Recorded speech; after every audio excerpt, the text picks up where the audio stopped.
అంటే ఇక్కడ దుబాయ్‌కి అంటే అరబ్ కంట్రీస్ మీద ఏదైతే ఇప్పుడు చేసిందో అంటే దుబాయ్ అనేటప్పటికి ప్రపంచంలో ఉండేటువంటి అన్ని కంట్రీస్‌కి కూడా అక్కడ వెళ్లి బిజినెస్ పరంగా కావచ్చు, ఎంప్లాయ్‌మెంట్ పరంగా కావచ్చు, చాలా వరకు అక్కడ స్టేబుల్ అయిపోయి అక్కడ ఉండిపోయినోళ్ళు వాళ్ళు చాలామంది ఉన్నారు.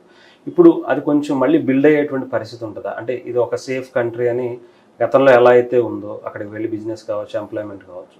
ఈ పరిస్థితి రేపు కూడా కంటిన్యూ అవ్వబోతుందా? లేదంటే ఆ పరిస్థితి ఇరాన్ కావచ్చు, లేదంటే ఇటు ఇటు పక్కనుండే కంట్రీ కాబట్టి ఆ సేఫ్ ఆలోచన ఇస్తదంటారా అసలు?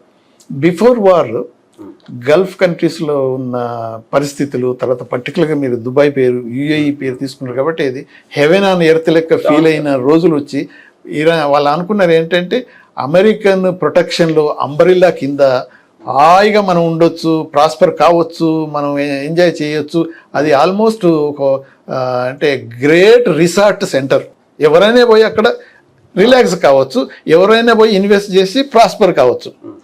అదే పద్ధతిలో ఏదైతే ఇంతకాలం నడిచిందో దాని వారు స్టార్ట్ చేసిన తర్వాత ఎంత దెబ్బ తగిలిందంటే credibility of Dubai or UAE or these Gulf countries ఏవైతే ఉన్నాయో అది సేఫ్ హెవెన్ కాదు. ఎప్పుడు ఏం జరుగుతుందో నోబడీ నోస్.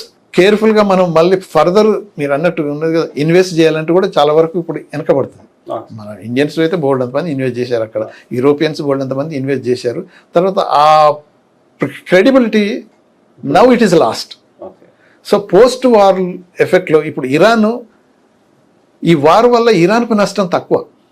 ఎలా అంటే వార్లో తప్పకుండా డిస్ట్రాయ్ చేసింది, ఓకే. అది ఇవన్నీ అమెరికన్ క్రెడిబిలిటీకి, దుబాయ్కి, యుఏఈ, తర్వాత అదర్ గల్ఫ్ కంట్రీస్కు జరిగిన నష్టం, వాళ్ళ రెప్యుటేషన్కు జరిగిన నష్టం ఫైనాన్షియల్గా ఒకటి, అంటే మెటీరియల్ లాస్ ఒకటి. ఎందుకు అంటే ఇప్పుడు ఖతార్ ఉందనుకోండి, Qatar is of course biggest country for exporting gas.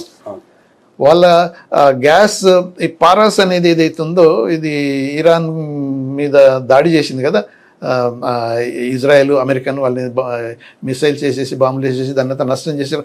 ఆ పారాస్ అనేది సగం పార్ట్ కువైట్ కూడా, ఖతార్ది కూడా.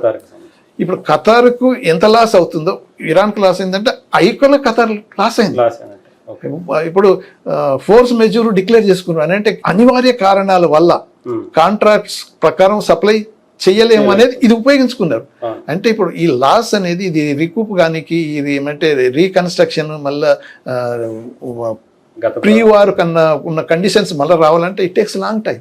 సో లాట్ ఆఫ్ అంటే ఎకనామికల్గా, ఫైనాన్షియల్గా బోల్డ్ అంత లాస్ అయిపోయింది గల్ఫ్ కంట్రీస్కు. యుఏఈ అంటే దుబాయ్ అసలు పేరు ఎంత ఏదైతే ఉన్నదో అది మొత్తం చాలా వరకు దెబ్బతిన్నది. మళ్ళీ అటువంటి క్రెడిబిలిటీ రానికి ప్రజలు మళ్ళీ దుబాయ్ నమ్మకాన్ని మళ్ళీ ఎంచుకోనికి చాలా సంవత్సరాలు పడుతుంది, లాంగ్ టైం పడుతుంది.